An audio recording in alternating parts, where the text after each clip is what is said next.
এই জায়গাটার নাম হলো আগ্রাবাদ মোড়ে বিসিক ভবনের স্টল। এটা 10 দিন ব্যাপী মেলাটা আজকে থেকে শুরু হয়েছে। আমাদের স্টলের নাম হলো আপনার পদ্মমধু স্টল, বিপ্লব আদর্শ মৌ খামারের। আমি একজন খামারি, আমি আমার খামারের পণ্যটা নিয়ে এখানে আসছি, মধু নিয়ে আসছি।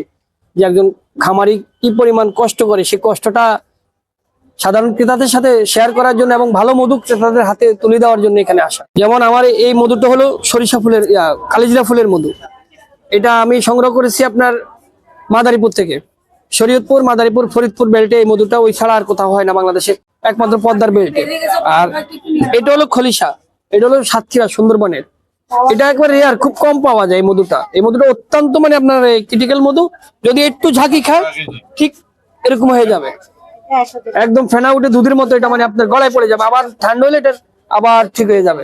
আপনারা যারা মধু কিনবেন বা মেলাতে ঘোরার ইচ্ছা আছে, আপনারা আমাদের বিসিকের মেলায় আসেন, স্বাধীনতা দিবস মেলায় আসেন।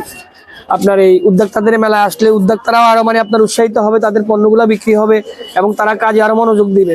আমি মনে করি যে বেকার না বসে থাকে আপনারা উদ্যোক্তা সৃষ্টি করেন এবং নিজেরা তৈরি করেন, বিসিকের মাধ্যমে এই মেলাগুলোতে অংশগ্রহণ করেন, আপনাদের পণ্য বাজারজাত করেন, বেকার না বসে থেকে।